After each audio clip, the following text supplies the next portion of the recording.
가만히 있어. 그대로 벽에 기대. 이렇게요? 옷도 벗지 마. 이대로 할 거니까. 좋아요. 천천히, 제발 천천히 해주세요. 형부, 설명도 이해도 필요 없었습니다. 그들은 이제 선택하고 있었습니다. 안녕하세요. 지혜 사연입니다. 이번 사연은 사별한 형부와 이혼한 처제의 따뜻하면서도 뜨거운 이야기, 지금 시작합니다. 이야기 시작하기 전에 구독과 좋아요 부탁드려요. 춘천의 외곽, 나직한 산자락 아래 자리 잡은 작은 과수원. 60대 중반의 성식은 오늘도 새벽 이슬을 맞으며 하루를 시작합니다. 사과나무 가지 사이로 비치는 아침 햇살은 눈부시지만 그 햇살을 함께 바라보며 올해 농사도 풍년이겠네요 라고 말해주던 아내는 이제 이 세상에 없습니다. 아내가 떠난 지 벌써 5년. 하지만 성식의 시간은 여전히 5년 전 그날에 멈춰 있는 듯합니다. 사람들은 말합니다. 이제 그만 잊고 새 인생 살아야지. 자식들도 다 컸는데 언제까지 그렇게 청승맞게 살 거야? 하지만 성식에게 아내는 잊어야 할 대상이 아니라 여전히 지켜야 할 약속이었습니다. 그 약속 중 하나가 바로 홀로 계신 장모님을 챙기는 일이었지요. 주말이면 성식은 과수원 일을 서둘러 정리하고 서울행 기차에 몸을 싣습니다. 그의 손에는 항상 그 계절 가장 좋은 과일이 들려 있습니다. 사위가 아니라 아들이야, 아들. 장모님은 현관문을 열 때마다 성식의 손을 잡으며 눈시울을 붉히곤 하셨죠. 성식에게 장모님 댁은 아내의 향취가 남아있는 유일한 도피처이자 자신이 여전히 가족임을 확인받는 성소와도 같았습니다. 서울집의 현관문을 열고 들어서면 들려오는 익숙한 냄새. 성식은 그곳에서 사위라는 이름 뒤에 숨겨둔 자신의 외로움을 잠시 내려놓습니다. 장모님의 낡은 구두를 정리하고 거실 한쪽에 놓인 아내의 영정 사진을 한번 쓱 닦아내는 것. 그것이 성식이 주말마다 서울을 찾는 이유였습니다. 주변에서는 죽은 마누라네 집을 왜 그렇게 들락거리냐고 수군대기도 했지만 성식에게는 설명할 필요도 이해받을 필요도 없는 삶의 방식이었습니다. 그날도 성식은 잘 익은 사과 한 봉지를 들고 장모님 댁 현관문을 열었습니다. 어머니, 저 왔습니다. 평소 같으면 부엌에서 달려나오실 장모님이었지만 그날따라 집안은 묘하게 조용했습니다. 거실 창가로 스며드는 오후에 비껴가는 햇살만이 정적을 메우고 있었지요. 그런데 부엌 쪽에서 달그락거리는 소리가 들렸습니다. 성식이 조심스럽게 발을 옮겼을 때 그곳에는 장모님이 아닌 다른 사람이 서 있었습니다. 바로 둘째 처제 미연이었습니다. 대기업에서 퇴직하고 남편과 갈라선 후 친정으로 들어왔다는 소식은 들었지만 이렇게 단둘이 마주하게 된 것은 실로 오랜만이었습니다. 형부, 오셨어요? 미연의 목소리는 낮고 차분했습니다. 묶은 머리 사이로 보이는 가느다란 목선과 짙은 갈색 가디건이 왠지 모르게 그녀를 더 여위고 어른스러워 보이게 했습니다. 성식은 잠시 시선을 어디에 두어야 할지 몰라 과일 봉지만 만지작거렸습니다. 어머니는요? 성식의 물음에 미연은 머쓱한 듯 웃으며 대답했습니다. 엄마는 잠깐 노인정 모임 가셨어요. 비가 오려나 봐요. 다리 아프시다고 하더니 금방 오실 거예요.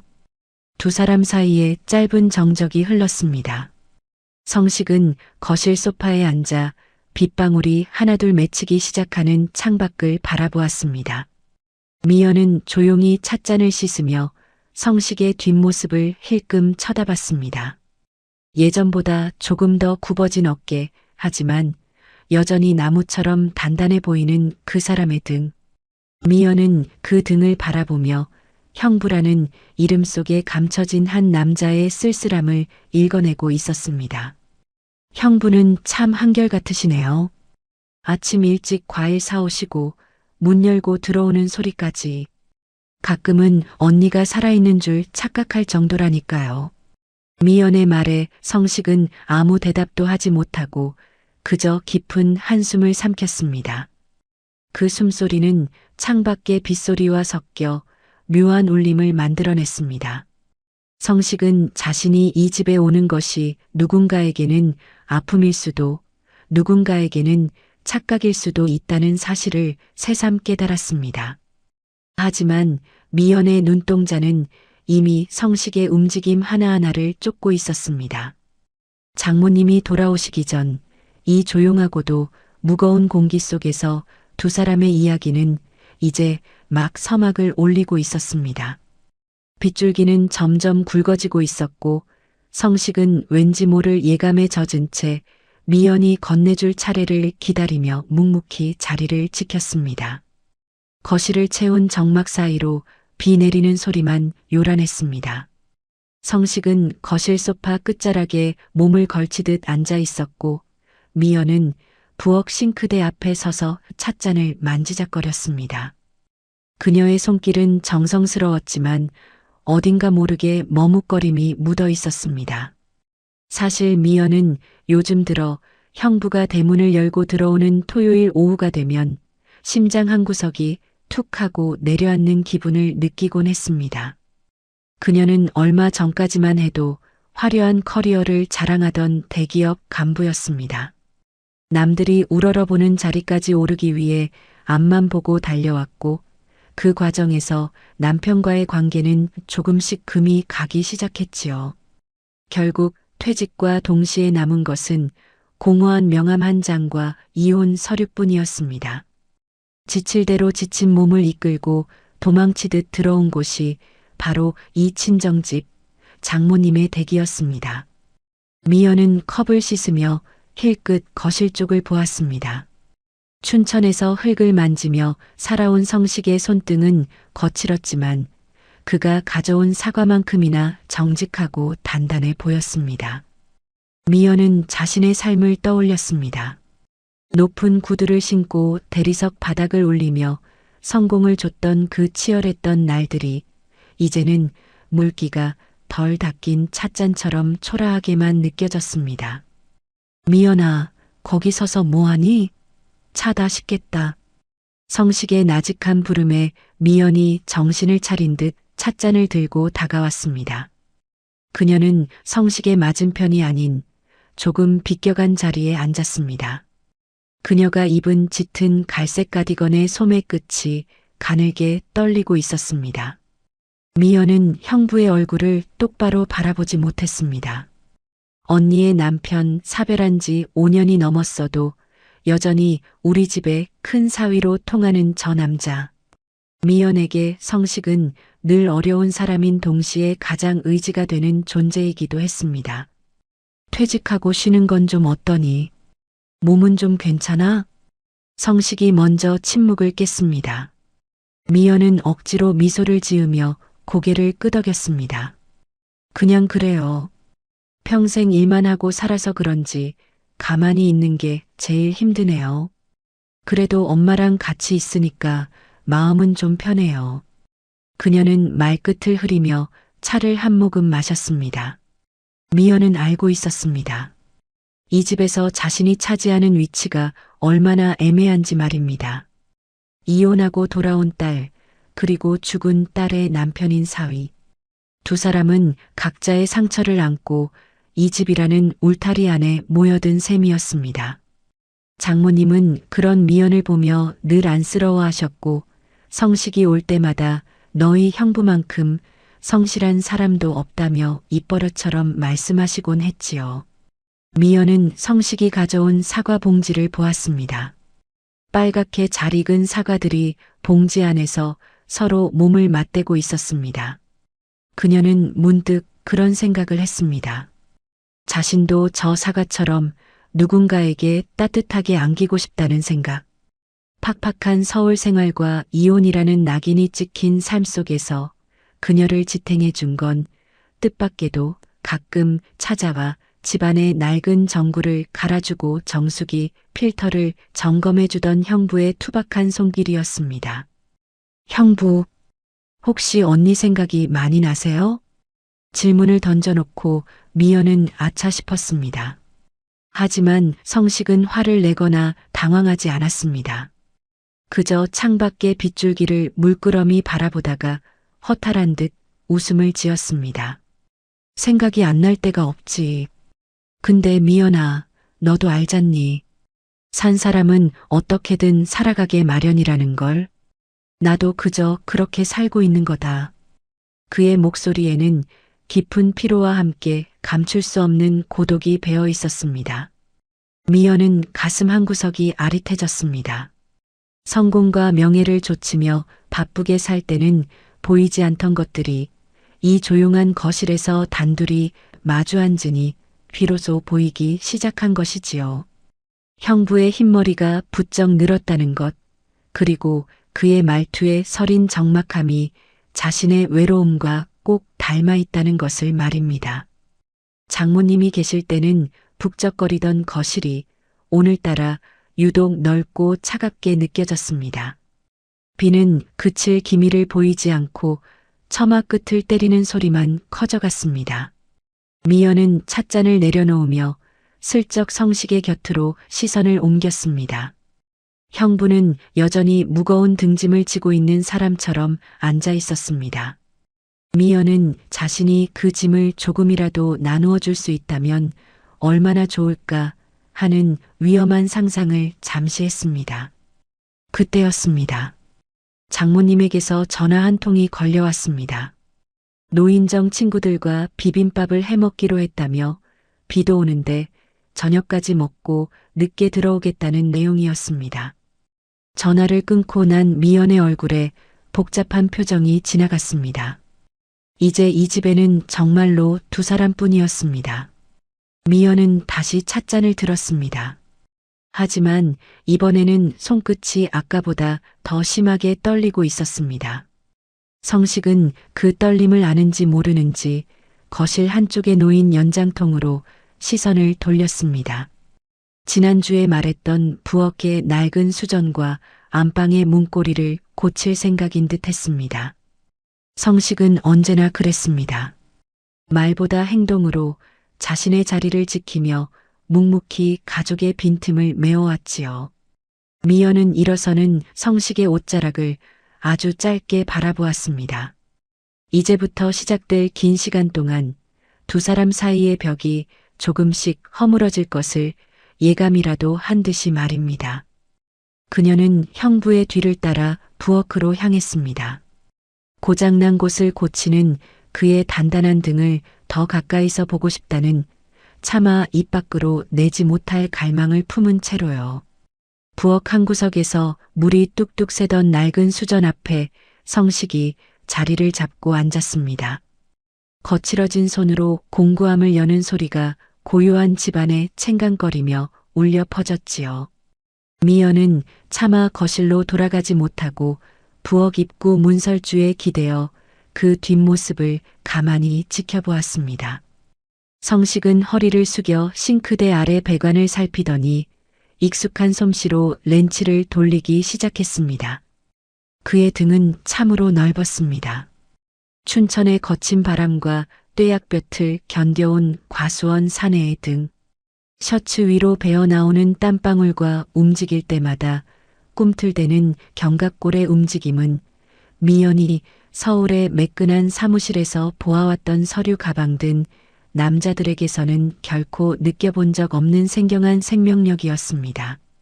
성식은 이 집에 올 때마다 늘 그랬습니다. 삐걱거리는 문설주에 기름을 치고 어두워진 형광등을 갈아 끼우며 말없이 집안의 허물어진 곳들을 기워주었습니다. 그에게 그것은 사별한 아내에 대한 의리이자 남겨진 가족을 향한 그만의 투박한 사랑법이었을 겁니다. 형부, 힘들지 않으세요? 그건 사람 불러도 되는데. 미연이 조심스럽게 건넨 말에 성식은 고개도 돌리지 않은 채 묵직한 목소리로 대답했습니다. 이런 건 사람 부르는 거 아니다. 내가 조금만 손보면 되는데 뭐하러 돈을 써? 어머니 혼자 계신데 물 새면 불편하시잖니. 무심한 듯 던지는 그 한마디가 미연의 가슴에 작고 깊은 파동을 일으켰습니다. 대기업 간부로 살며 수많은 사람의 아부와 화려한 미사여구에 둘러싸여 살았던 그녀였지만 정작 자신이 가장 힘들고 외로울 때 곁을 지켜준 건 이런 투박한 진심이었습니다. 이혼 서류에 도장을 찍던 날 세상 천지에 혼자 버려진 것 같던 미연의 마음을 다시 일으켜 세운 건 화려한 위로가 아니라 소리 없이 찾아와 거실에 삐걱거리는 의자를 고쳐주던 형부의 저 단단한 등이었습니다. 미연은 성식의 등을 바라보며 중년의 쓸쓸함을 일궈냈습니다. 아내가 떠난 빈자리를 메우기 위해 스스로를 더욱 단단하게 옥죄어온 시간들이 그의 굽은 어깨에 켜켜이 쌓여 있는 듯 했지요. 하지만 그 쓸쓸함은 묘하게도 미연에게 떨림으로 다가왔습니다. 누구에게도 기대지 않고 혼자서 모든 무게를 견뎌내려는 저 남자의 고독이 자신도 모르게 그를 안아주고 싶다는 위험한 충동을 자극하고 있었던 것입니다. 성식의 이마에 땀방울이 맺혀 턱 끝으로 툭 떨어졌습니다. 미연은 자신도 모르게 손을 뻗어 수건을 집어 들려다 멈칫했습니다. 선을 넘는 것 같아 두려웠고 동시에 그 선을 밟고 서 있는 자신의 마음이 선명해지는 것이 무서웠습니다. 하지만 한번 시작된 시선은 좀처럼 거두어지지 않았습니다. 렌치를 꽉 쥐고 배관을 조이는 성식의 굵은 팔뚝과 힘줄, 그리고 집중할 때마다 깊게 패는 눈가의 주름. 미연은 그 모든 것이 예전과는 전혀 다른 의미로 다가오기 시작했습니다. 그것은 이제 더 이상 언니의 남편이 아닌 고독을 품은 한 남자의 모습이었습니다. 다 됐다. 이제 물 안 셀 거다. 성식이 자리에서 일어나며 바지 무릎에 묻은 먼지를 털어냈습니다. 그는 돌아서서 미연과 눈이 마주치자 쑥스러운 듯 허허 웃으며 소매로 이마의 땀을 닦았습니다. 그 순간 미연은 숨을 들이켰습니다. 방금까지 보았던 그 무겁고 쓸쓸한 등이 돌아서자마자 보여주는 저 선량한 미소. 미연은 자신의 심장 소리가 성식에게 들릴까봐 괜히 고개를 숙여 바닥을 보았습니다. 형부, 등 뒤에 먼지 묻었어요. 미연은 용기를 내어 다가가 그의 어깨 쪽을 가볍게 털어주었습니다. 아주 잠깐 미연의 손바닥 끝에 성식의 체온이 느껴졌습니다. 셔츠 너머로 전해지는 뜨끈한 기운에 미연의 손끝이 파르르 떨렸습니다. 성식은 움찔하며 몸을 굳혔지만 이내 아무렇지 않은 척 허허 웃으며 한 걸음 뒤로 물러났습니다. 고맙다 미연아. 이제 안방 문고리만 좀 보면 되겠구나. 성식은 공구함을 챙겨 복도를 지나 안방으로 향했습니다. 그의 발소리가 멀어질수록 미연의 머릿속은 더욱 어지러워졌습니다. 설렘과 죄책감, 그리고 형언할 수 없는 갈증이 뒤섞여 그녀를 괴롭혔습니다. 미연은 차갑게 식은 찻잔을 다시 쥐어보았지만 한번 불붙기 시작한 마음속 작은 불씨는 좀처럼 꺼지지 않았습니다. 비는 이제 창문을 거세게 때리고 있었습니다. 거실은 점점 어두워졌고 집안의 정적은 성식의 망치질 소리에 맞춰 더욱 깊어져만 갔습니다. 미연은 어두워지는 부엌 조리대에 몸을 기댄 채 빗소리에 묻혀오는 성식의 기척에 온 신경을 집중했습니다. 이제 곧 밤이 찾아올 것이고 장모님이 없는 이 집에서 두 사람은 오로지 서로의 존재만을 의식해야 하는 시간을 맞이하게 될 터였습니다. 창밖의 하늘은 이미 짙은 회색빛으로 내려앉아 있었습니다. 토요일 오후의 나른함 대신 끈적하고도 무거운 빗줄기가 거실 유리창을 세차게 두드렸지요. 성식은 안방 문고리 수리를 마치고 거실로 돌아와 수건으로 손을 닦았습니다. 장모님이 계셨다면 고생했다. 사위, 얼른 와서 과일 먹게 하셨을 텐데 오늘따라 집안은 평소보다 훨씬 넓고 고요했습니다. 미연은 가스레인지 위에 물을 올렸습니다. 주전자가 가늘게 비명을 지르며 끓어오를 때까지 두 사람 사이에는 그 어떤 대화도 흐르지 않았습니다. 오로지 싸아하는 빗소리와 주전자의 수증기 소리만이 부엌과 거실 사이의 경계를 메우고 있었지요. 미연은 찻잔 2개를 정성스럽게 받쳐들고 거실 소파로 향했습니다. 성식은 창밖을 멍하니 바라보다가 미연이 다가오는 기척에 자세를 고쳐 앉았습니다. 어머니가 늦으신다니 어쩌다 보니 둘만 남았네요. 미연이 찻잔을 내려놓으며 나직하게 말했습니다. 평소라면 대수롭지 않게 넘겼을 둘만 남았다는 말이 오늘따라 성식의 귓가에 묘하게 맴돌았습니다. 그는 찻잔에서 피어오르는 김을 물끄러미 바라보며 고개를 끄덕였습니다. 그러게 말이다. 늘 북적거리던 집이었는데 빗소리가 들려서 그런지 오늘은 집이 참 조용하구나. 두 사람은 거실 소파를 사이에 두고 비스듬히 마주 앉았습니다. 미연은 소파 끝자락에 몸을 웅크린 채 따뜻한 찻잔을 두 손으로 감싸쥐었습니다. 비 내리는 오후의 거실은 조명을 켜지 않아 어둑어둑했습니다. 텔레비전을 켤 수도 있었지만 왠지 그 시끄러운 소음이 지금 이 미묘한 정적을 깨뜨리는 것이 두 사람 모두에게 꺼려지는 듯 했습니다. 성식은 차를 한 모금 마시고는 다시 시선을 창밖으로 던졌습니다. 미연은 그런 성식의 옆 얼굴을 훔쳐보았습니다. 어둠이 살짝 내려앉은 거실에서 보는 그의 얼굴은 평소보다 훨씬 깊은 고독을 머금고 있었습니다. 거칠고 단단한 사내의 얼굴이었지만 입가에 머문 짧은 침묵 속에는 말로 다 할 수 없는 세월의 풍파가 고스란히 담겨 있었지요. 형부, 비 오는 날 좋아하세요? 미연의 뜬금없는 질문에 성식이 천천히 고개를 돌려 그녀를 바라보았습니다. 어스름한 빛 속에서 두 사람의 시선이 아주 잠시 얽혔습니다. 성식은 금세 시선을 피하며 찻잔만 만지작거렸습니다. 글쎄다. 농사 짓는 놈이 비를 싫어할 순 없지. 하지만 이런 날엔 가끔 마음이 붕 뜨는 기분이 들기도 해. 세상에 나 혼자만 남겨진 것 같기도 하고.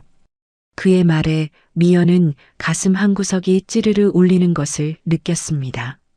나 혼자 남겨진 것 같다는 그 말은 미연이 서울에서의 화려했던 삶을 뒤로하고 이 집으로 돌아왔을 때 매일 밤 침대에 누워 스스로에게 되뇌던 말이기도 했습니다. 각자의 이유로 혼자가 된 두 남녀. 그리고 빗소리가 가두어버린 이 폐쇄된 공간. 미연은 지금 자신과 형부 사이에 흐르는 것이 단순한 정적이 아님을 직감했습니다. 그것은 서로의 외로움을 본능적으로 알아채버린 사람들의 무거운 공명이었습니다. 미연은 차를 마시는 척하며 조금 더 성식 쪽으로 몸을 틀어 앉았습니다. 그녀가 움직일 때마다 짙은 갈색 가디건에서 은은한 섬유유연제 향기와 미연만의 살결 냄새가 섞여 나왔습니다. 성식은 그 향기를 맡으며 자신도 모르게 마른 침을 삼켰습니다. 춘천의 과수원에서 흙과 나무만 상대하며 살아온 그에게 여자의 향기란 너무나도 오랫동안 잊고 지낸 감각이었습니다. 형부랑 이렇게 조용히 앉아 있는 게 처음인 것 같아요. 언니 있을 때는 항상 정신없었잖아요. 미연의 목소리는 평소보다 조금 더 가늘게 떨리고 있었습니다. 그녀는 찻잔을 내려놓고 무릎 위에 놓인 자신의 손을 내려다보았습니다. 손끝이 자꾸만 움찔거렸습니다. 성식 역시 찻잔을 쥐고 있는 손에 힘이 들어갔습니다. 거실의 시계추 소리마저 빗소리에 묻혀 사라진 듯한 오후. 두 사람 사이의 거리는 소파 한 칸 정도였지만 그 공간에는 수천 가지의 생각과 억눌린 감정들이 소용돌이치고 있었습니다. 비는 더욱 거세져 유리창이 흔들릴 정도가 되었습니다. 어둠은 조금 더 짙어졌고 이제 두 사람의 실루엣만이 거실의 희미한 빛 속에 남아 있었습니다. 미연은 천천히 고개를 들어 성식을 똑바로 쳐다보았습니다. 이번에는 성식도 시선을 피하지 않았습니다. 빗소리가 만들어낸 이 기묘한 보호막 속에서 두 사람은 서로의 눈동자에 비친 흔들림을 아주 선명하게 목격하고 있었습니다. 미연은 입술을 살짝 깨물었습니다. 그리고는 누구에게도 꺼내지 못했던 하지만 가슴속에서 오랫동안 발효되어 온 질문을 던지기 위해 천천히 입을 뗐습니다. 그 질문이 어떤 파장을 불러올지, 이 평온했던 가족이라는 이름의 성을 어떻게 뒤흔들지 그때는 미처 다 알지 못한 채로 말입니다. 거실의 어둠은 이제 두 사람의 무릎 위까지 차올랐습니다. 창밖의 빗줄기는 그칠 줄 모르고 유리창을 때려대는데 그 소리가 마치 누군가 억지로 잠가둔 마음의 빗장을 두드리는 소리처럼 들렸지요. 미연은 찻잔 속에서 마지막으로 피어오르는 희미한 온기를 손바닥으로 느끼며 한참을 망설이던 말을 나직이 뱉어냈습니다. 형부는 왜 아직도 혼자세요? 그 질문은 아주 조용했지만 정적뿐이던 거실에는 천둥 소리보다 더 크게 울려 퍼졌습니다. 성식은 찻잔을 입가로 가져가려다 멈칫했습니다. 5년이라는 세월 동안 수없이 들어온 질문이었지만 지금 이 순간 미연의 목소리로 듣는 그 말은 전혀 다른 무게로 다가왔습니다. 성식은 찻잔을 천천히 내려놓고 깊은 한숨을 토해내듯 입을 열었습니다. 혼자인 게 뭐 특별할 게 있겠니? 그냥 살다 보니 그렇게 된 거지. 언니가 떠난 지도 벌써 5년이 넘었잖아요. 형부 아직 젊으신데 춘천 과수원에서 그렇게 혼자 지내시는 거 보면 가끔 제 마음이 다 안 좋아서 그래요. 미연의 목소리에는 걱정을 가장한 그러나 숨길 수 없는 애틋함이 섞여 있었습니다. 성식은 그런 미연의 시선을 피하며 씁쓸한 미소를 지었습니다. 그는 거친 손등을 만지작거리며 말을 이었습니다. 익숙해져서 괜찮다. 처음엔 현관문 여는 소리만 나도 가슴이 철렁했는데 이제는 그 적막함이 나한테는 더 편해. 외로움도 오래 겪다 보면 친구 같아지는 법이거든. 익숙해져서 괜찮다는 그 말. 하지만 미연은 그 말이 얼마나 커다란 거짓말인지 잘 알고 있었습니다.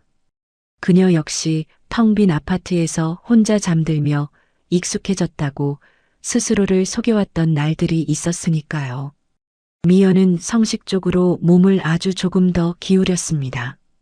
소파에 가죽이 비비며 내는 작은 마찰음이 두 사람 사이의 긴장을 더욱 팽팽하게 조였습니다. 익숙해진다고 해서 안 외로운 건 아니잖아요. 형부 손, 이렇게 거칠어지도록 혼자 일만 하시고 주말마다 여기까지 오셔서 고장난 거 고쳐주시고 그러고 나면 정작 형부 마음에 고장난 곳은 누가 고쳐줘요? 미연의 질문은 성식의 가슴 깊숙한 곳을 날카롭게 파고들었습니다. 성식은 대답 대신 창밖을 보았습니다. 빗줄기 너머로 비치는 가로등 불빛이 미연의 얼굴 옆선을 타고 흐르고 있었지요. 그 순간 성식은 자신의 마음속에서 무언가 툭 하고 끊어지는 소리를 들었습니다. 평생 형부라는 이름의 단단한 갑옷을 입고 버텨왔던 그였지만 미연의 따뜻한 눈빛 앞에서는 그 갑옷조차 속수무책으로 녹아내리는 듯했습니다. 미연아, 너는 어떠니? 너도 이혼하고 여기 들어와 있으면서 많이 힘들지 않았어? 성식이 처음으로 미연의 외로움을 정면으로 물어왔습니다. 미연은 입술을 파르르 떨었습니다.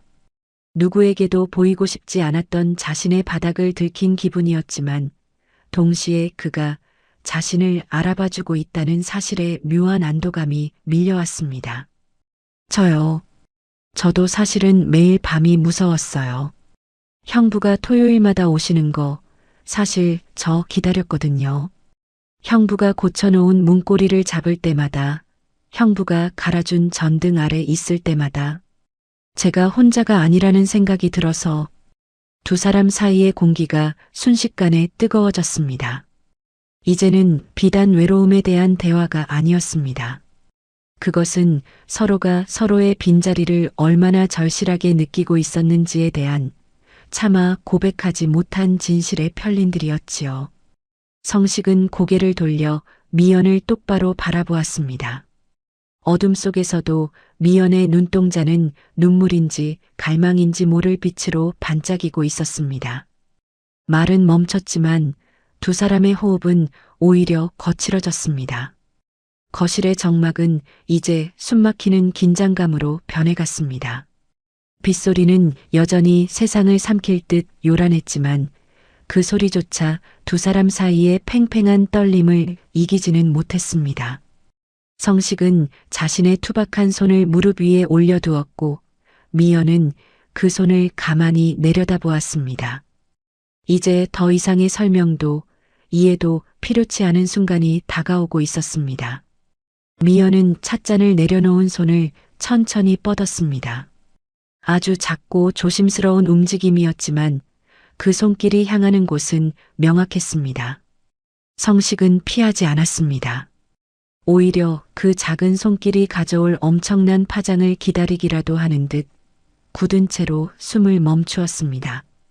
미연의 손끝이 성식의 손등을 향해 아주 천천히 빗방울이 낙엽 위에 내려앉듯 다가가고 있었습니다. 빗소리는 이제 거실 안쪽까지 스며든 듯 축축하고 무겁게 깔렸습니다. 미연은 다 마신 찻잔을 거두어 성식에게 건네주려던 찰나 일부러인지 실수인지 모를 묘한 망설임 끝에 손을 뻗었습니다. 찻잔의 온기가 채 가시기도 전 미연의 가느다란 손가락이 성식의 투박한 손등 위로 천천히 내려앉았습니다. 아주 작고 조용한 접촉이었습니다. 하지만 그 찰나의 순간 두 사람의 몸 안에서는 수천 볼트의 전류가 흐르는 듯한 격렬한 진동이 일었습니다. 성식은 움찔하며 손을 빼려 했지만 미연의 손길은 오히려 그를 붙잡듯 조금 더 깊게 머물렀습니다. 춘천의 거친 흙을 만지며 굳은 살이 박인 성식의 손등 위로 미연의 부드럽고 매끄러운 피부가 닿자 마치 뜨거운 인장을 찍는 듯한 열기가 번져나갔습니다. 형부, 손이 참 따뜻하시네요. 미연의 목소리는 이제 가느다란 숨소리에 가까웠습니다. 그녀는 손을 떼지 않았습니다.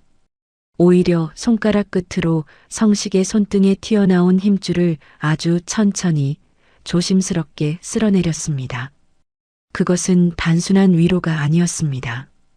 5년이라는 세월 동안 죽은 언니의 그림자에 가려져 처제라는 이름으로만 불려야 했던 여자가 처음으로 자신의 욕망을 드러낸 무언의 고백이었습니다. 성식은 숨을 멈추었습니다. 가슴속 깊은 곳, 사별 이후 굳게 닫아걸었던 마음의 빗장이 쩍하고 갈라지는 소리가 들리는 듯 했습니다. 평생 성실한 사위로 든든한 형부로 살아온 그에게 처제의 손길은 결코 허락되어서는 안 될 금기였습니다. 하지만 아이러니하게도 그 금기를 깨뜨리는 손끝의 감촉은 그가 잊고 살았던 남자로서의 생명력을 거칠게 일깨우고 있었습니다. 미연의 손끝이 성식의 손목 근처를 맴돌 때마다 성식의 심장은 터질 듯이 요동쳤습니다. 어둠이 짙게 깔린 거실에서 두 사람의 호흡소리는 점점 가빠졌고 빗소리는 그들의 부도덕한 떨림을 감추어 주려는 듯 더욱 사납게 몰아쳤습니다. 성식은 천천히 고개를 들어 미연을 바라보았습니다. 어둠 속에서 마주한 그녀의 눈동자는 이미 이성을 잃고 오로지 서로의 체온만을 갈구하는 불꽃으로 타오르고 있었습니다. 미연아, 이러면 안 된다는 거 너도 알잖니. 성식의 목소리는 떨리고 있었습니다. 밀어내야 한다는 머릿속의 명령과는 달리 그의 손은 미연의 손길을 거부하지 못한 채 그대로 머물러 있었습니다. 미연은 성식의 말을 가로막듯 그의 손등 위에 겹쳐진 자신의 손에 조금 더 힘을 주었습니다. 알아요. 다 알아요, 형부. 근데 저도 이제 지쳤어요. 착한 딸로, 불쌍한 이혼녀로, 언니 동생으로만 사는 거. 이제는 그냥 저를 봐주는 사람 곁에 있고 싶어요. 미연의 고백은 빗소리에 섞여 성식의 가슴에 날카롭게 박혔습니다. 성식 역시 마찬가지였습니다. 텅 빈 과수원 집에서 혼자 술잔을 기울이며 천장을 보던 수많은 밤들, 가족이라는 의무감으로 자신을 억누르며 살아온 시간들이 주마등처럼 스쳐 지나갔습니다. 억눌러왔던 외로움은 이제 욕망이라는 이름의 괴물이 되어 두 사람의 이성을 야금야금 갉아먹기 시작했습니다. 작은 접촉에서 시작된 온기는 이제 두 사람의 온몸으로 번져나갔습니다. 성식은 자신도 모르게 손을 뒤집어 미연의 손을 맞잡았습니다. 거칠고 단단한 사내의 손이 미연의 작고 부드러운 손을 집어삼킬 듯이 감싸쥐었습니다. 그것은 허락이었습니다. 이 선을 넘으면 다시는 예전으로 돌아갈 수 없다는 것을 알면서도 두 사람은 서로의 체온이 주는 지독한 유혹 앞에 무릎을 꿇고 말았습니다. 두 사람의 거리는 이제 숨결이 닿을 만큼 가까워졌습니다. 찻잔은 이미 소파 아래로 밀려난 지 오래였고 오로지 서로의 맞잡은 손에서 뿜어져 나오는 열기만이 거실의 냉기를 밀어내고 있었습니다.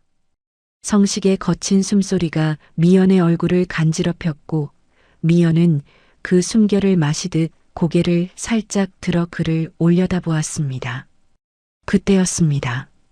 거실 한복판에 놓인 미연의 휴대전화가 짧은 진동음과 함께 빛을 내뿜었습니다. 장모님에게서 온 메시지였습니다. 두 사람은 소스라치게 놀라며 손을 떼려 했지만 이미 서로의 살결에 중독된 몸은 쉽사리 떨어지지 않았습니다. 빛이 사라지고 다시 찾아온 어둠 속에서 두 사람은 한층 더 짙어진 긴장감 속에 갇혀버렸습니다. 장모님의 소식은 이들의 욕망을 멈추게 하는 것이 아니라 오히려 이제 막 타오르기 시작한 불씨에 기름을 들이붓는 결과를 초래하고 말았습니다. 거실 테이블 위에 놓인 휴대전화가 어둠 속에서 다시 한번 파르르 몸을 떨며 선명한 빛을 뿜어냈습니다. 장모님의 문자였습니다. 미연은 떨리는 손으로 전화기를 집어들었습니다. 액정 화면의 밝은 빛이 그녀의 파리한 얼굴을 비추었지요. 미연아, 비가 너무 많이 와서 도저히 못 가겠다. 친구들이랑 여기서 하룻밤 자고 내일 아침에 갈 테니까 형부 저녁 잘 대접해서 보내드려라. 아니면 자고 가시라고 하든지. 문자를 읽어 내려가는 미연의 눈동자가 흔들렸습니다. 자고 오겠다는 그 짧은 문장은 지금 두 사람을 감싸고 있는 금기된 긴장감에 정당성을 부여하는 허락처럼 느껴지기도 했고 동시에 벼랑 끝으로 등 떠미는 경고처럼 느껴지기도 했습니다. 성식은 미연의 표정만 보고도 무슨 내용인지 직감한 듯 쥐고 있던 무릎 위 바짓감을 꽉 움켜쥐었습니다. 어머니가 오늘 못 오신다네요. 비가 너무 심해서 친구분 댁에서 자고 오시겠대요. 미연의 목소리는 빗소리에 묻혀 가냘프게 떨렸습니다. 그 말을 내뱉는 순간 집안을 감돌던 공기의 질감이 순식간에 변했습니다. 평범했던 거실은 이제 외부와 철저히 단절된 두 사람만의 섬이 되었습니다. 장모님이 돌아오지 않는다는 사실은 이 집안에서 일어날 그 어떤 일도 목격할 사람이 없다는 뜻이었고 그 사실은 두 사람의 억눌린 본능을 더욱 거칠게 자극했습니다. 공기는 이제 숨을 쉬기조차 힘들 만큼 뜨겁고 무겁게 가라앉았습니다. 성식은 자리에서 일어나려다 말고 다시 소파 깊숙이 몸을 묻었습니다. 지금 일어나 현관문을 열고 나간다면 모든 것은 평소처럼 돌아갈 것입니다. 하지만 그의 발은 마치 바닥에 뿌리를 내린 나무처럼 움직이지 않았습니다. 5년 동안 사위라는 이름으로, 형부라는 이름으로 죽여왔던 사내로서의 욕망이 장모님의 부재라는 틈을 타온물 터지듯 터져 나오고 있었기 때문입니다. 형부, 오늘 그냥 자고 가세요. 이 비에 춘천까지 운전해서 가시는 건 너무 위험해요. 미연이 고개를 들어 성식을 바라보았습니다. 그녀의 눈빛은 이미 흔들림을 넘어 무언가를 결심한 듯 단단해져 있었습니다. 미연은 천천히 자리에서 일어나 성식의 곁으로 한 걸음 다가왔습니다. 그녀가 움직일 때마다 가디건 자락이 살랑이며 미연의 체온을 성식의 코끝으로 실어 날랐습니다. 습한 공기 속에 섞인 그녀의 향기는 성식의 이성을 마비시키기에 충분했습니다. 어머니가 그러라고 하셨어요. 형부 저녁 대접하고 자고 가시게 하라고. 그녀의 말은 변명이었지만 동시에 유혹이었습니다. 성식은 천천히 고개를 들어 미연을 올려다보았습니다. 어둠 속에서도 그녀의 굴곡진 몸매와 젖은 듯한 눈동자가 선명하게 보였습니다. 성식은 마른 침을 삼켰습니다. 그의 심장 소리는 이제 귓가에서 천둥 소리처럼 크게 울리고 있었습니다. 빗소리는 이제 더 이상 배경음이 아니었습니다. 그것은 두 사람의 심장 박동에 맞춰 박자를 맞추는 거대한 오케스트라와 같았습니다. 성식은 아무 말 없이 자리에서 일어났습니다. 두 사람의 키 차이만큼이나 좁혀진 거리, 성식의 넓은 어깨가 미연의 시야를 가득 채웠습니다. 미연은 숨을 들이켜며 그의 가슴팍을 바라보았습니다. 거칠게 들썩이는 그의 흉통에서 느껴지는 뜨거운 열기가 그녀의 뺨을 발갛게 달구었습니다. 집안의 모든 시계가 멈춘 듯한 착각이 들었습니다. 오로지 두 사람의 거친 호흡만이 이 무거운 정적을 깨뜨리고 있었습니다. 성식은 자신의 손을 들어 올렸습니다. 아까 손등을 스쳤던 미연의 손길이 남긴 잔상이 여전히 불꽃처럼 남아 그를 괴롭히고 있었습니다. 그는 이제 그 불꽃을 끄는 대신 온몸을 던져 그 불 속으로 뛰어들기로 마음먹은 듯 했습니다. 미연아, 너 지금 무슨 말하는 건지 알고는 있니? 성식의 목소리는 짐승의 낮은 울음소리처럼 긁혔습니다. 미연은 피하지 않았습니다. 오히려 그에게 한 걸음 더 밀착하며 그의 옷자락을 살며시 쥐었습니다. 네, 알아요. 형부도 지금 저랑 같은 생각인 거 다 알아요. 그녀의 확신에 찬 대답이 떨어지기 무섭게 성식의 이성은 완전히 끊어지고 말았습니다. 빗줄기는 유리창을 부술 듯이 더욱 거세게 몰아쳤고 거실의 희미한 전등 불빛조차 두 사람의 열기에 눌려 깜빡거렸습니다. 성식은 짐승 같은 거친 손길로 미연의 어깨를 잡아챘습니다. 그것은 이제 더 이상 인자한 형부의 손길이 아니었습니다. 장모님의 목소리가 담긴 문자가 마지막 이성의 끈을 끊어버린 것일까요? 아니면 5년이라는 긴 시간 동안 춘천의 삭막한 과수원에서 억눌러왔던 외로움이 기어코 터져 나온 것일까요?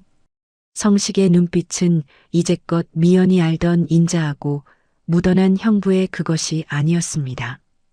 그의 눈동자에는 굶주린 짐승 같은 갈망과 동시에 스스로를 향한 지독한 혐오가 뒤섞인 채 뜨겁게 타오르고 있었지요. 미연아.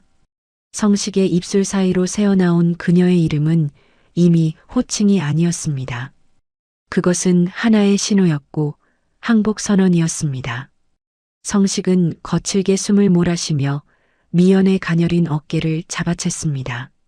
그의 큰 손이 어깨를 꽉 쥐자 미연은 짧은 비명을 삼키며 뒤로 밀려났습니다.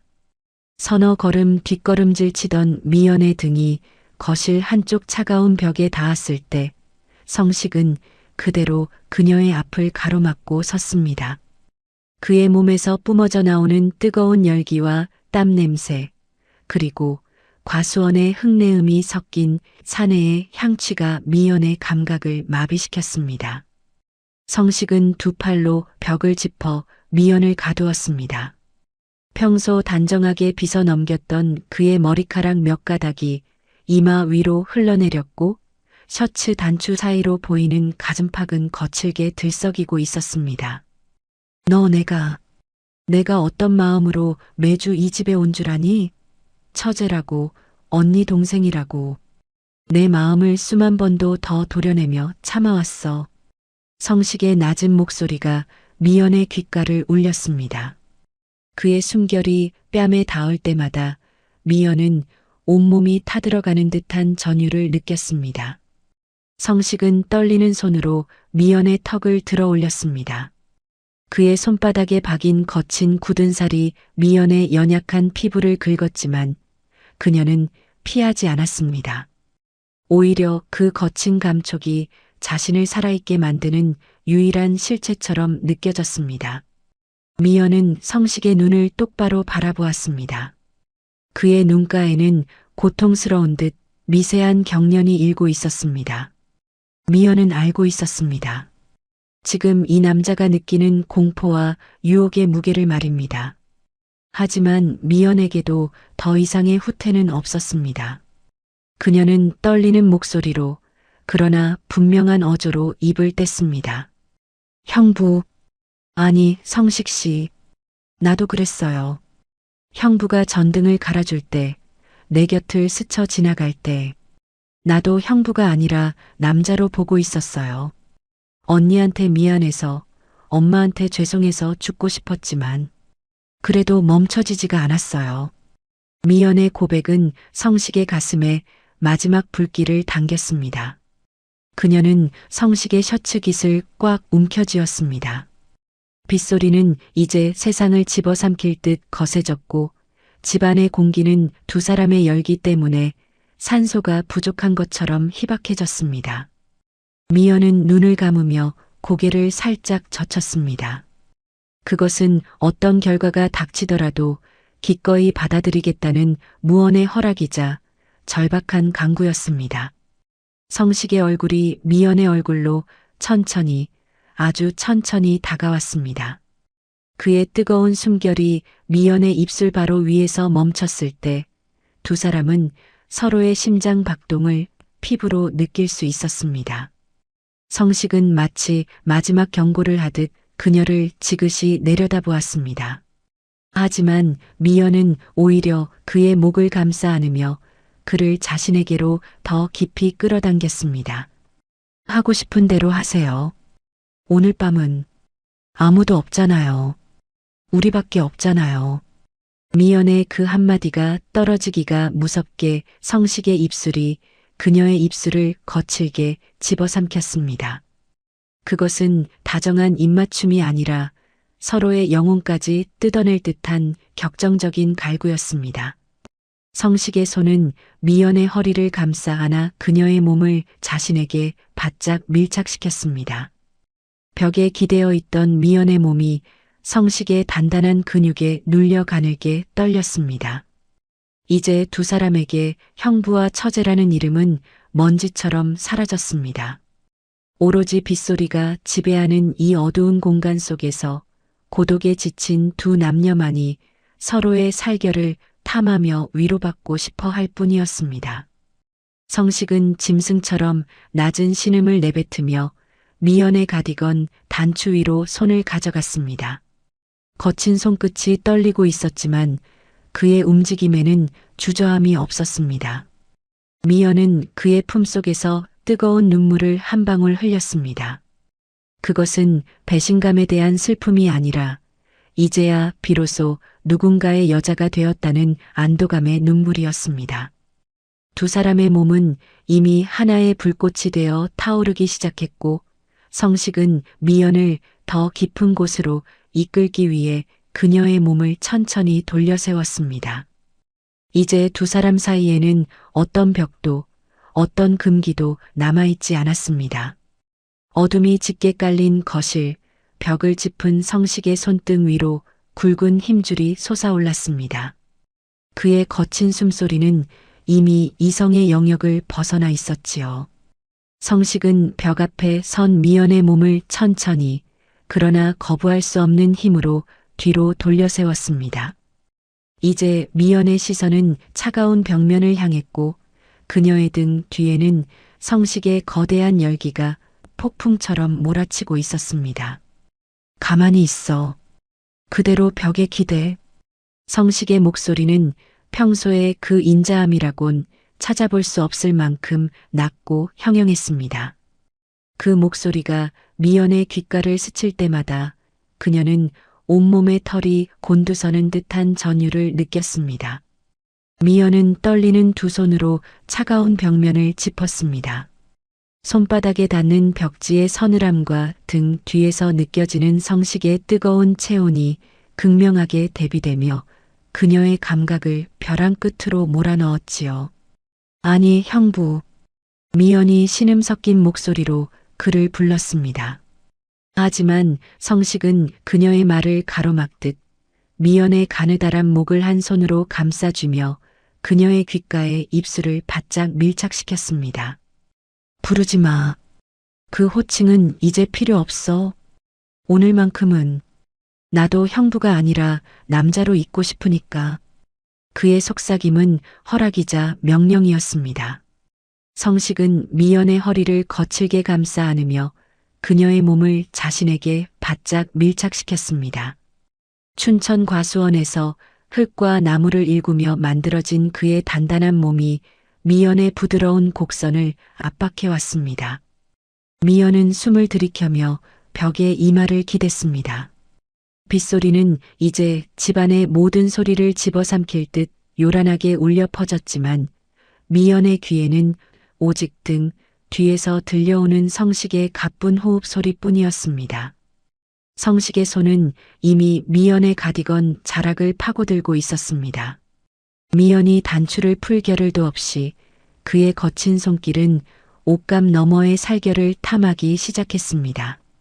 차마 옷을 벗길 시간조차 아깝다는 듯, 아니 어쩌면 이대로 서로의 존재를 확인하는 것만으로도 충분하다는 듯 성식의 움직임에는 지독한 갈증이 배어 있었습니다.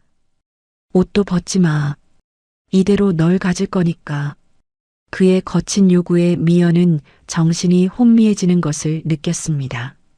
평생을 단정함이라는 틀 안에서 살아온 그녀에게 이런 거칠고 노골적인 갈망은 생경하면서도 거부할 수 없는 구원처럼 다가왔습니다. 미연은 벽을 짚은 손가락에 힘을 주며 고개를 젖혔습니다. 좋아요. 천천히, 제발 천천히 해주세요. 성식 씨. 미연의 입에서 나온 그의 이름은 이제 금기가 아니었습니다.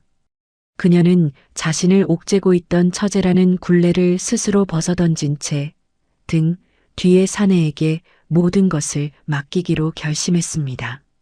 성식은 짐승 같은 낮은 신음을 내뱉으며 미연의 어깨에 고개를 묻었습니다. 그의 뜨거운 입술이 미연의 뒷목과 어깨선을 타고 흐르며 지독한 흔적을 남겼습니다. 빗방울이 유리창을 깨뜨릴 듯 사납게 몰아치는 토요일 밤. 장모님이 계셔야 할 안온한 거실은 이제 두 사람의 억눌린 욕망이 충돌하는 격정의 장소가 되었습니다. 성식은 미연의 치맛자락을 거칠게 걷어 올렸고 미연은 차가운 벽에 매달린 채 그의 열기를 오롯이 받아냈습니다. 어떤 설명도 어떤 이해도 필요 없는 순간이었습니다. 그들은 이제 더 이상 가족이 아니었습니다. 그저 고독이라는 지옥에서 서로를 발견한 두 남녀일 뿐이었습니다. 성식은 미연의 허리를 꽉 움켜쥐고 그녀의 깊은 곳으로 파고들었습니다.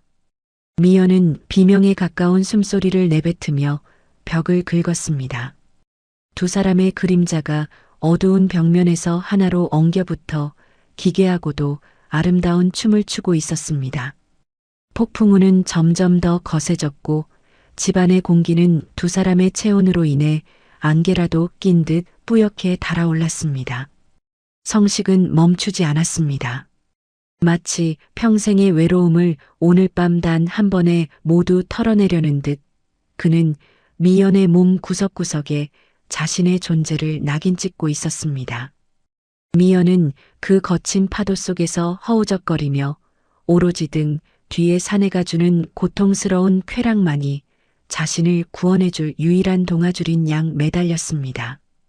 정적을 깨는 것은 거친 마찰음과 억눌린 신음뿐이었습니다. 이제 두 사람은 돌이킬 수 없는 강을 건너고 있었습니다. 내일 아침 햇살이 비치면 어떤 대가를 치러야 할지, 어떤 눈으로 서로를 보아야 할지 따위는 지금 이 순간 아무런 의미가 없었습니다. 오직 서로의 뜨거운 살결과 거친 호흡만이 세상의 전부인 밤이 그렇게 깊어가고 있었습니다. 거실의 공기는 이제 더 이상 투명하지 않았습니다. 두 사람의 몸에서 뿜어져 나오는 뜨거운 수증기와 거친 숨결이 뒤섞여 마치 안개가 자욱한 춘천의 새벽 과수원처럼 뿌옇게 가라앉아 있었지요. 벽을 짚고 있던 미연의 손가락은 이제 힘이 풀려 파르르 떨리고 있었고 그 뒤를 받치고 선 성식의 가슴팍은 성난 파도처럼 출렁였습니다. 정적이 흘러야 할 집안은 이제 두 사람의 것이 아니었습니다. 억눌러왔던 신음이 터져 나올 때마다 낡은 천장의 전등갓이 파르르 떨렸고 가구들 사이사이에 배어있던 가족의 온기는 이 이질적이고도 뜨거운 열기에 밀려구석으로 숨어버렸습니다. 평생 형부와 처제라는 단단한 울타리 안에서 서로를 지켜보던 두 사람. 그 울타리는 지금 이 순간 거친 마찰음과 함께 산산조각이 나고 있었습니다. 하, 하. 성식은 미연의 어깨에 고개를 파묻은 채 짐승 같은 숨을 내뱉었습니다. 그의 손은 미연의 허리를 으스러뜨릴 듯 꽉 움켜쥐고 있었지요. 그것은 단순한 쾌락의 몸짓이 아니었습니다. 5년 전 아내를 보내고 홀로 과수원을 지키며 사겨온 그 지독한 고독, 그리고 미연을 보며 차마 입 밖으로 내지 못했던 그 부도덕한 갈망을 한꺼번에 쏟아내는 처절한 몸부림이었습니다. 미연 역시 마찬가지였습니다. 벽을 긁던 그녀의 손톱이 벽지에 깊은 자국을 남겼습니다. 이혼이라는 낙인이 찍힌 채 돌아온 친정집에서 그녀를 숨쉬게 했던 건 엄마의 위로도 친구들의 격려도 아니었습니다. 오로지 주말마다 찾아와 묵묵히 못질을 하고 전등을 갈아주던 저 남자의 뒷모습뿐이었지요. 그 뒷모습을 보며 품었던 위험한 연민은 이제 육신의 부딪힘으로 치환되어 그녀의 온몸을 태워버리고 있었습니다.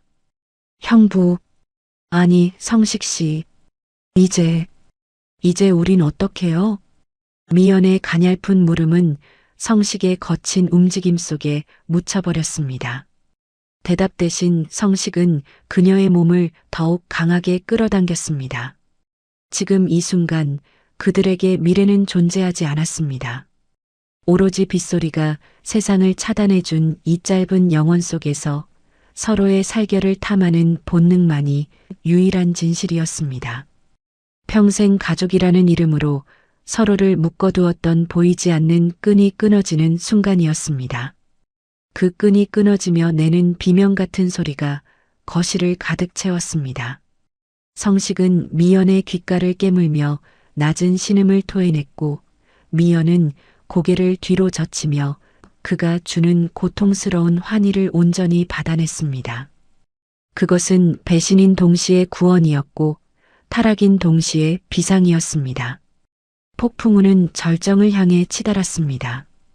유리창이 깨질 듯 진동할 때마다 두 사람의 결합은 더욱 깊어졌습니다. 단정했던 성식의 셔츠는 이미 구겨질 대로 구겨졌고 미연의 가디건은 한쪽 어깨 아래로 흘러내려 처참하게 가슴을 드러내고 있었습니다. 하지만 그들은 서로의 흐트러진 모습을 부끄러워하지 않았습니다. 오히려 그 무질서함 속에서 서로가 가진 가장 깊은 밑바닥을 확인하며 지독한 동질감을 느꼈습니다. 마침내 거실을 뒤흔들던 거친 폭풍이 잦아들 무렵 두 사람은 서로를 꽉 껴안은 채 한동안 움직이지 않았습니다. 오로지 잦아들지 않는 심장 박동 소리만이 정적 속에서 메아리쳤지요. 성식은 미연의 젖은 머리카락을 쓸어 넘기며 그녀의 어깨에 이마를 기댔습니다. 넘어버렸구나. 이제 다시는 돌아갈 수 없는 선을. 성식의 목소리는 허탈하면서도 묘한 해방감이 서려 있었습니다. 미연은 대답 대신 그의 투박한 손을 찾아 꽉 쥐었습니다. 두 사람의 손가락이 얽히는 순간 거실의 공기는 다시 차갑게 식어내리기 시작했습니다. 열기가 빠져나간 자리에는 지독한 현실의 냄새가 스며들었습니다. 비는 어느덧 잦아들어 처마 끝을 타고 떨어지는 낙수 소리만 남았습니다. 성식은 천천히 몸을 떼고 미연의 옷매무새를 매만져 주었습니다. 그의 손길은 다시 예전의 그 다정한 형부로 돌아온 듯 했지만 미연은 알고 있었습니다. 이제 그 손길은 다시는 예전과 같을 수 없다는 것을요. 어둠 속에서 서로를 바라보는 두 사람의 눈빛에는 복잡한 감정들이 교차했습니다. 이제 이 밤이 지나고 아침 햇살이 창가를 비추면 그들은 장모님 앞에서 다시 형부와 처제의 가면을 써야 할 것입니다. 하지만 그 가면 아래 숨겨진 뜨거운 낙인은 평생 그들의 영혼에 지워지지 않는 흔적으로 남을 터였습니다. 미연은 성식의 가슴팍에 잠시 머리를 기댔습니다. 이제 곧 새벽이 올 것이고 그 새벽은 그들에게 잔인한 일상을 다시 강요할 준비를 하고 있었습니다. 창밖을 사납게 때리던 빗줄기는 새벽녘 어느 틈에 슬그머니 자취를 감추었습니다. 대신 그 자리에는 언제 그랬냐는 듯 야속하리만치 투명하고 눈부신 일요일 아침에 햇살이 쏟아져 들어왔지요. 먼지 하나까지 선명하게 비추는 그 햇살이 거실 바닥에 길게 드러누웠을 때 성식은 거실 소파에서 눈을 떴습니다. 어젯밤의 그 뜨거웠던 공기와 비릿한 욕망의 흔적은 간밤의 꿈이었던 양 집안은 지독하게 평온한 정적에 휩싸여 있었습니다. 부엌에서는 달그락거리는 그릇 소리가 들려왔습니다. 성식은 욱신거리는 허리를 펴며 자리에서 일어났습니다. 구겨진 셔츠를 대충 매만지고 부엌으로 향하자 그곳엔 이미 단정하게 머리를 묶고 앞치마를 두른 미연이 서 있었습니다. 그녀는 보글보글 끓어오르는 된장찌개 앞에 서서 묵묵히 국자를 적고 있었지요. 어젯밤 벽에 기대어 흐느끼던 그 여자는 간대없고 다시 장모님의 속 깊은 둘째 딸이자 조신한 처제의 모습으로 돌아와 있었습니다. 일어나셨어요, 형부? 세수부터 하세요. 국 다 끓었어요. 미연의 목소리는 너무나 담담해서 성식은 순간 어안이 벙벙했습니다. 형부라는 그 호칭이 거실의 아침 공기를 가르고 성식의 귓가에 박혔을 때 그는 자신의 심장이 철렁 내려앉는 것을 느꼈습니다. 어젯밤 그토록 뜨겁게 서로의 이름을 부르며 선을 넘었던 기억이 무색할 만큼 그녀의 어조는 일상적이고 평온했습니다. 성식은 화장실로 들어가 찬물로 세수를 했습니다. 거울 속에는 어젯밤의 흔적을 지우려 애쓰는 초라하고도 죄스러운 얼굴을 한 늙은 남자가 서 있었지요. 수건으로 얼굴을 닦으며 그는 다짐했습니다. 그래, 없었던 일이다. 그저 빗소리에 취해 잠시 미쳤던 것뿐이다. 하지만 화장실 문을 열고 나오자마자 코끝을 찌르는 구수한 찌개 냄새와 그 뒤에 숨은 미연의 살결 냄새가 어젯밤의 기억을 생생하게 되살려 놓았습니다. 식탁 위에는 정갈한 아침 상이 차려졌습니다. 김이 모락모락 나는 흰 쌀밥과 찌개, 그리고 성식이 어제 가져온 사과를 깎아놓은 접시까지. 두 사람은 평소와 다름없는 자리에 마주 앉았습니다. 숟가락이 그릇에 부딪히는 소리만이 조용한 식탁을 채웠습니다. 성식은 찌개를 한술 떴지만 목구멍이 꽉 막힌 듯 잘 넘어가지 않았습니다. 찌개가 참 맛있네. 미연이 내 솜씨는 여전하구나. 성식은 짐짓 아무렇지 않은 척 칭찬을 건넸습니다. 그것은 이 어색한 공범의 식탁을 유지하기 위한 필사적인 노력이었습니다. 미연은 고개를 숙인 채 밥을 입으로 가져가다가 아주 짧게 고개를 들어 성식을 바라보았습니다. 그 찰나였습니다. 두 사람의 시선이 허공에서 얽혔을 때 식탁 위의 그 평온한 연극은 순식간에 금이 갔습니다. 미연의 눈동자 속에는 어젯밤의 그 격정적인 떨림과 차마 입 밖으로 내뱉지 못한 지독한 비밀이 고스란히 새겨져 있었습니다. 입으로는 형부라 부르고 있었지만 그녀의 눈빛은 여전히 등 뒤에서 자신을 안아주던 그 사내를 부르고 있었지요. 성식 또한 마찬가지였습니다. 찌개 국물을 삼키는 그의 모골대의 움직임에는 죄책감보다 더 진한 욕망의 여운이 서려 있었습니다. 오늘 어머니 점심쯤 오신다고 했지? 성식의 물음에 미연이 천천히 고개를 끄덕였습니다. 네. 아마 11시 차 타시면 금방 오실 거예요. 엄마 오시기 전에 형부 과수원 가보셔야 하는 거 아니에요? 어제 비가 많이 와서 걱정되실 텐데. 미연의 말은 배려인 동시에 밀어냄이었습니다. 장모님이 돌아오기 전 이 집안의 남은 부도덕한 흔적들을 깨끗이 지워야 한다는 무언의 신호였지요. 성식은 밥그릇을 비우고 자리에서 일어났습니다. 아무 일도 없었던 것처럼 다시 과수원을 일구는 성실한 사위로 돌아가야 할 시간이었습니다. 하지만 식탁을 치우기 위해 일어선 미연의 손끝이 성식의 손등 근처를 스칠 때마다 두 사람은 약속이라도 한 듯 숨을 들이켰습니다. 햇살은 더욱 눈부시게 방 안을 비추었습니다. 그 밝은 빛은 오히려 두 사람의 비밀을 더 깊은 그림자 속으로 밀어 넣었습니다. 겉으로는 완벽한 일요일 아침의 풍경이었지만 그들의 가슴 속에는 이미 거대한 균열이 생겨 있었습니다. 성식은 현관으로 향하며 신발을 신었습니다. 뒤를 따라 나온 미연은 현관 조명 아래 서서 그를 배웅했지요.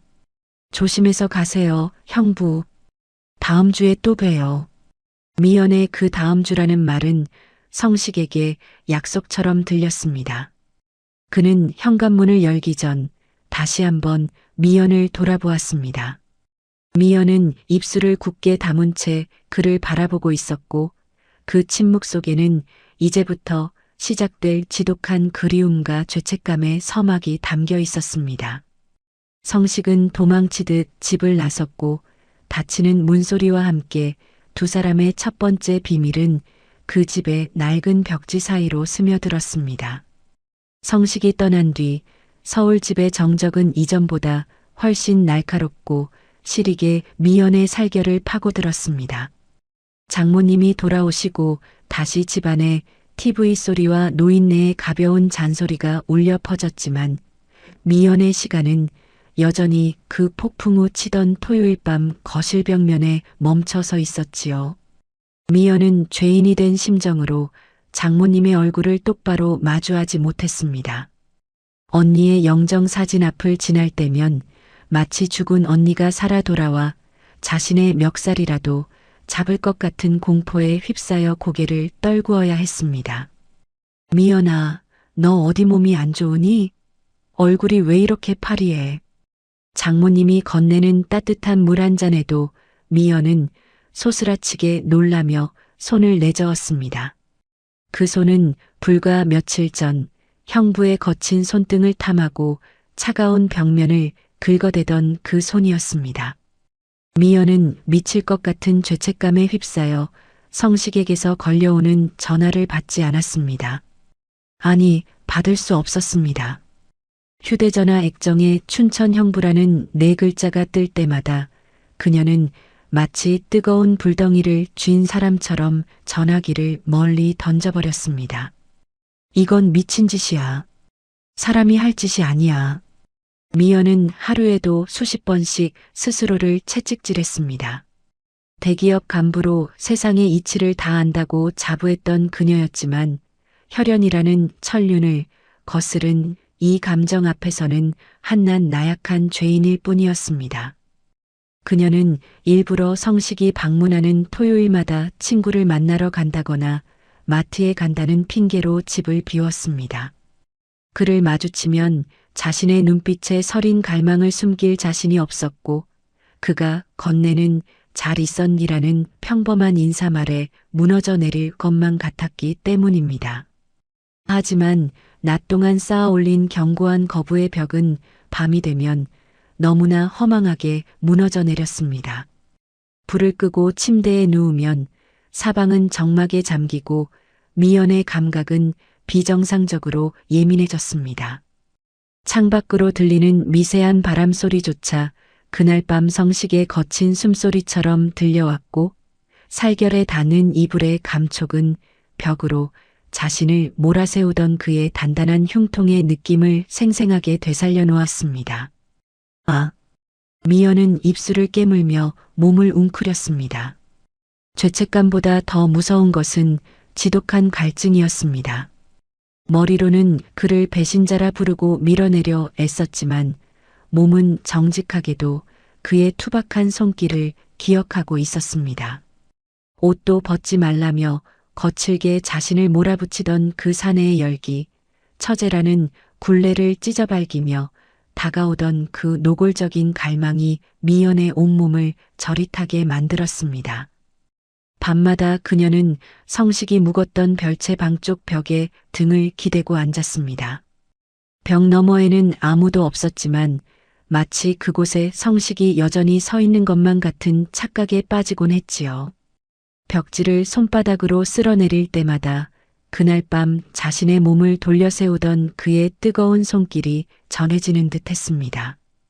잊으려 할수록 기억은 더욱 선명해졌고 밀어내려 할수록 그 온기는 미연의 심장 깊숙한 곳으로 파고들어 둥지를 틀었습니다. 성식을 피하는 시간이 길어질수록 미연의 수척함은 더해갔습니다. 그것은 사랑이라 부르기엔 너무나 무겁고 불륜이라 치부하기엔 너무나 간절한 황혼의 병이었습니다. 미연은 거울 속에 비친 자신의 초췌한 눈동자를 보며 울먹였습니다. 가족이라는 울타리를 허물어뜨린 대가는 이토록 처참한 것인가 싶다가도 문득 성식의 그 넓고 쓸쓸한 등이 그리워 견딜 수 없었습니다. 그러던 어느 평일 오후 장모님이 잠시 이웃집에 마시를 나간 사이 집안에 정적이 찾아왔습니다. 미연은 멍하니 거실 소파에 앉아 성식이 고쳐놓은 부엌의 수전을 바라보았습니다. 이제 더 이상 물은 새지 않았지만 미연의 마음에서는 걷잡을 수 없는 감정의 소용돌이가 새어나오고 있었습니다. 그때 며칠째 울리지 않던 전화기가 다시 진동하기 시작했습니다. 이번에는 메시지였습니다. 미연아, 이번 주에도 안 올 거니? 과수원 사과가 다 익었는데 내 생각이 나서 보낸다. 그 짧은 문장 하나에 미연이 쌓아 올린 모든 결심이 모래성처럼 무너져 내렸습니다. 그녀는 전화기를 가슴에 품고 소리 없이 흐느꼈습니다. 밀어내려 해도 밀어내지지 않는, 끊으려 해도 끊기지 않는 이 지독한 인연의 끈. 미연은 이제 자신이 다시는 예전의 그 평범한 처제로 돌아갈 수 없음을 뼈저리게 깨달았습니다.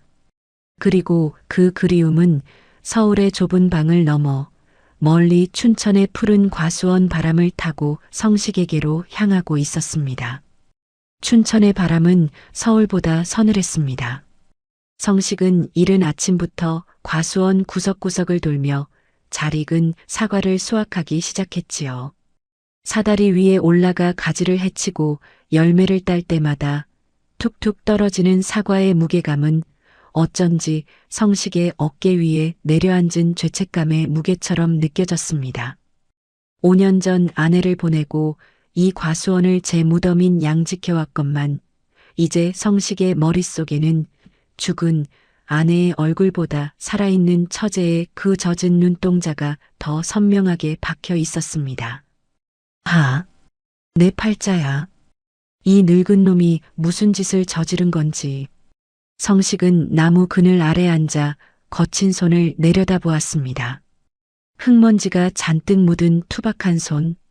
이 손이 그날 밤 미연의 부드러운 살결을 파고들었고 그녀의 옷자락을 움켜쥐었으며 끝내 그녀의 인생을 뒤흔들어 놓았습니다.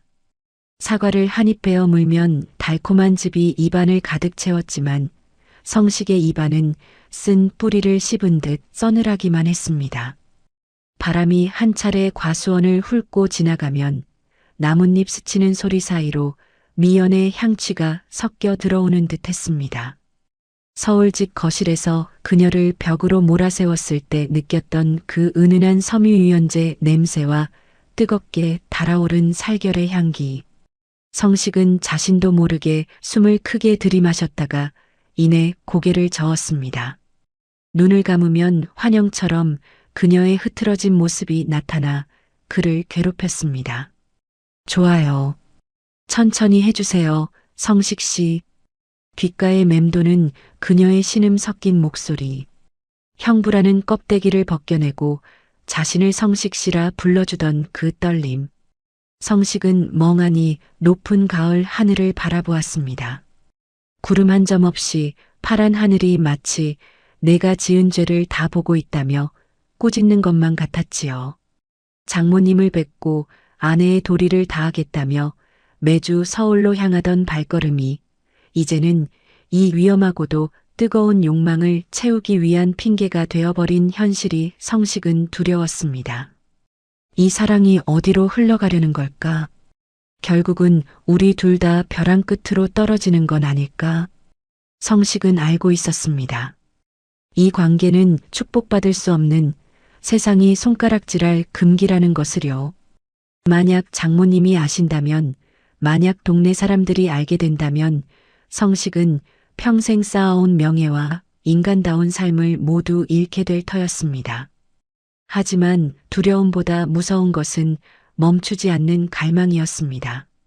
미연이 보낸 오지 말라는 듯한 침묵의 메시지들이 오히려 성식의 가슴에 더 큰 갈증을 불러일으켰습니다. 그녀가 피하면 피할수록 성식은 그녀의 손등에 박힌 그 뜨거웠던 온기를 다시 한번 확인하고 싶어 미칠 것만 같았습니다.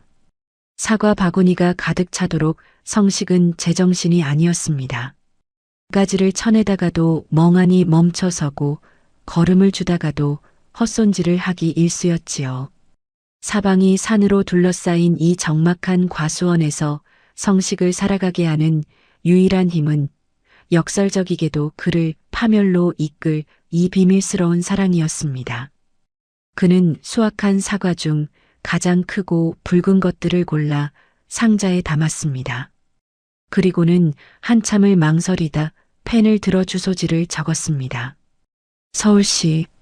성식은 자신의 손끝이 가늘게 떨리는 것을 보았습니다. 위험하다는 것을 알면서도 이 사랑이 끝내 자신을 불태워 죄로 만들 것이라는 예감이 들면서도 그는 멈출 수 없었습니다. 오히려 이 위태로운 불꽃 속에 몸을 던져야만 비로소 살아있음을 느낄 수 있는 가련한 중년의 짐승이 되어버린 것이지요. 저녁 노을이 과수원을 붉게 물들릴 때쯤 성식은 트럭에 몸을 실었습니다. 엔진 소리가 적막한 시골길을 깨우며 울려 퍼졌습니다. 그의 목적지는 다시 서울이었습니다. 며칠간의 괴로운 방황 끝에 내린 결론은 결국 하나였습니다. 죄가 되더라도 평생을 숨어 살아야 하더라도 미연의 그 떨리는 눈빛을 다시 한번 마주해야겠다는 것.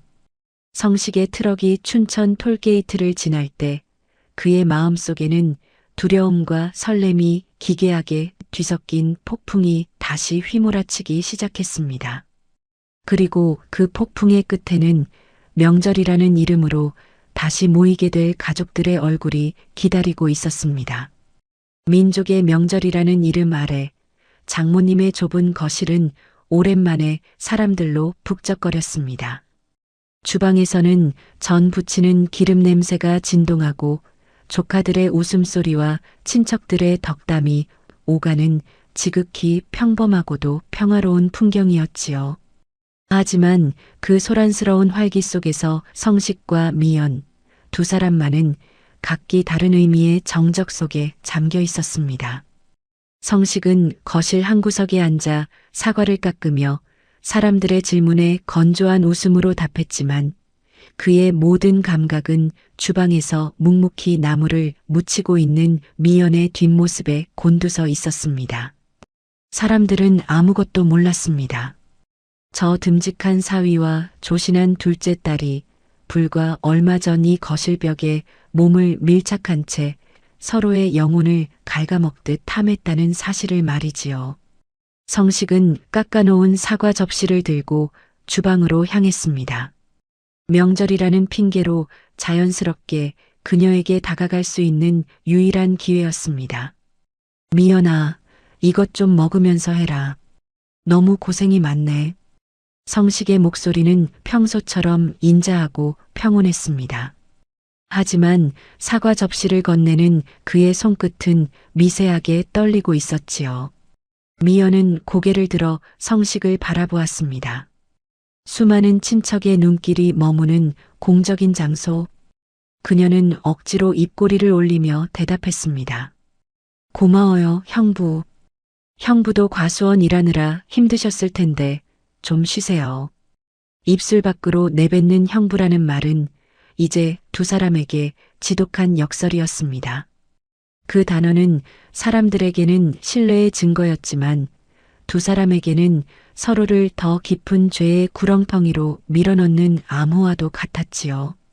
미연이 접시를 받으려 손을 뻗었을 때 성식의 시선과 미연의 눈동자가 허공에서 단 1초간 마주쳤습니다. 그 짧은 찰나 거실의 소음은 순식간에 사라지고 오로지 두 사람만의 비밀스러운 대화가 오갔습니다. 성식의 눈빛은 잘 지냈니?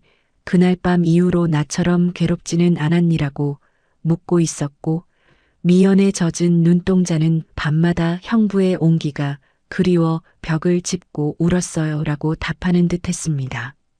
남들은 눈치채지 못할 아주 짧은 눈맞춤이었지만 그 안에는 세상 끝까지 가져가야 할 공범의 기억이 날카롭게 새겨져 있었습니다. 친척 중 누군가가 사위랑 처제가 사이가 참 좋네, 친남매 같아라며 농담을 던졌습니다. 그 말이 비수처럼 가슴을 찔렀지만 성식은 허허 웃으며 넘겼습니다. 미연은 얼른 고개를 숙여 나물 그릇에 집중했지요. 발갛게 달아오른 그녀의 귀끝이 성식의 심장을 다시금 요동치게 만들었습니다. 가족이라는 울타리는 이제 그들을 보호해주는 보금자리가 아니라 서로를 감시하는 창살 없는 감옥이 되었습니다. 사람들과 섞여 밥을 먹고 술잔을 기울이면서도 두 사람은 서로의 존재를 단 한순간도 잊지 못했습니다. 국그릇을 옮기다 스치는 소매 끝, 수저를 놓다 닿는 시선 하나하나에 그날 밤 벽으로 몰아세우던 성식의 거친 숨소리와 미연의 억눌린 신음이 겹쳐 보였습니다. 밤이 깊어지자 친척들이 하나둘 잠자리에 들고 거실에는 다시 희미한 전등 불빛만 남았습니다. 성식은 현관 앞에서 외투를 챙겨 입었습니다. 이제 가봐야겠다는 그의 인사에 장모님은 비도 오는데 자고 가지 그러냐며 붙잡으셨지요. 그 순간 미연과 성식의 시선이 다시 한번 엉켰습니다. 자고 가라는 그 말이 얼마나 무서운 유혹인지 두 사람은 잘 알고 있었습니다. 성식은 애써 웃으며 고개를 저었습니다. 아닙니다, 어머니. 내일 과수원에 일이 좀 있어서요. 성식은 도망치듯 현관문을 열었습니다. 뒤따라 나온 미연은 어둠이 깔린 복도에서 성식의 뒷모습을 바라보았습니다. 남들 앞에서는 차마 부르지 못했던 그 이름이 목구멍까지 차올랐지만 미연은 대신 굳게 담은 입술로 작별을 고했습니다. 그들은 알고 있었습니다. 이제 그 어떤 모임도, 그 어떤 평범한 일상도 예전으로 돌아갈 수 없다는 것을요. 가족이라는 거대한 연극 속에서 그들은 서로의 안부를 묻는 공범이 되었고, 그 공범의 기억은 이제 두 사람의 생이 다하는 날까지 함께 짊어지고 가야 할 무거운 십자가가 되었습니다. 성식의 차가 어둠 속으로 사라지는 것을 보며 미연은 가슴속 깊은 곳에서 차오르는 서글픈 환희를 느꼈습니다. 그리고 그 환희는 곧 다가올 사랑의 종막을 예고하고 있었습니다. 세월은 야속하게도 아무런 자국을 남기지 않고 흐릅니다. 춘천의 과수원에는 다시 사과꽃이 피고 지기를 반복했고, 서울의 그 낡은 아파트 거실은 여전히 평온한 가족들의 웃음소리로 채워졌지요. 성식과 미연 두 사람은 이제 예전처럼 다정한 형부와 처제로 돌아가 각자의 자리를 지키고 있습니다. 사람들은 말합니다. 성식 씨는 참 대단해. 사별하고도 저렇게 처가 식구들을 살뜰히 챙기니 말이야. 미연이도 형부 덕에 이혼 아픔 잘 이겨냈지. 하지만 그들의 찬사 뒤에 숨겨진 진실을 아는 이는 오직 두 사람뿐입니다. 그 누구에게도 축복받을 수 없고 세상 그 어떤 경전으로도 용서받지 못할 황혼의 비밀. 그것은 두 사람의 영혼 가장 깊숙한 곳에 찍힌 붉은 낙인이 되어버렸지요. 때로는 그 비밀이 숨을 턱 끝까지 막아오기도 하고, 때로는 가족이라는 이름의 가면이 살갗을 파고드는 고통을 주기도 합니다. 성식은 이제 과수원 일을 하다가 허리가 아파오면 가만히 앉아 자신의 투박한 손등을 내려다봅니다. 그러면 신기하게도 그 거친 손등 위로 미연의 부드러웠던 손길이 다시 느껴지는 듯합니다. 빗소리가 창문을 두드리는 밤이면 미연은 여전히 거실벽에 기대어 앉아 그날 밤의 공기를 기억해냅니다. 자신을 거칠게 몰아세우던 성식의 숨결, 오늘만큼은 남자로 있고 싶다던 그 절박했던 고백. 남들이 보기엔 부도덕한 불륜이고 손가락질 받아야 마땅할 배신일지 모릅니다. 하지만 홀로 남겨진 차가운 방에서 세상에 나 혼자뿐이라는 지독한 고독과 싸워본 적 있는 사람이라면 알 것입니다. 그 짧았던 밤의 온기가 남은 생을 버티게 할 얼마나 거대한 동아줄이었는지를 말입니다. 성식에게 미연은 언니의 동생이기 이전에 죽어가던 자신의 심장을 다시 뛰게 만든 유일한 여자였고, 미연에게 성식은 형부이기 이전에 자신의 무너진 자존감을 세워준 유일한 사내였습니다. 결국 그들의 사랑은 침묵 속에 갇혔습니다. 두 사람은 이제 눈빛만으로 서로의 안부를 묻고 손끝조차 닿지 않는 거리에서 서로를 그리워합니다. 그것이 그들이 선택한 가족을 지키면서도 서로를 사랑하는 유일한 방식이기 때문입니다. 세상 끝나는 날까지 이 비밀은 무덤까지 가져가야 할 짐이 되겠지만 두 사람에게 그 밤은 평생의 가식과 의무 속에서 유일하게 진짜 나로 존재했던 가장 뜨거웠던 진실로 남을 것입니다. 사랑은 때론 숨겨야 하기에 더 간절하고 떠나보내야 하기에 더 깊게 남는 법입니다. 황혼의 길목에서 마주한 이 위태로운 불꽃은 이제 차가운 재 아래 숨어 있지만 그 불씨만큼은 두 사람의 가슴 속에서 영원히 꺼지지 않을 것입니다. 사별한 형부와 이혼한 처제, 두 사람의 이 위태롭고도 뜨거운 사연 어떻게 들으셨나요? 세상의 잣대로는 결코 용납될 수 없는 관계이지만 고독의 끝에서 서로를 붙잡았던 그들의 진심만큼은 참으로 시리고도 강렬했습니다. 여러분의 생각은 어떠신가요? 사랑이라면 이해할 수 있다는 입장인가요? 아니면 가족이기에 절대로 넘지 말아야 할 선이었다고 생각하시나요? 여러분의 소중한 의견을 댓글로 남겨주세요. 오늘 사연이 가슴에 작은 울림을 주었다면 구독과 좋아요, 그리고 알림 설정까지 꼭 부탁드립니다. 다음에도 여러분의 가슴을 적시는 더 깊고 진한 인생 사연으로 다시 찾아오겠습니다. 시청해주신 여러분, 진심으로 감사합니다. 늘 평안한 밤 되시길 바랍니다.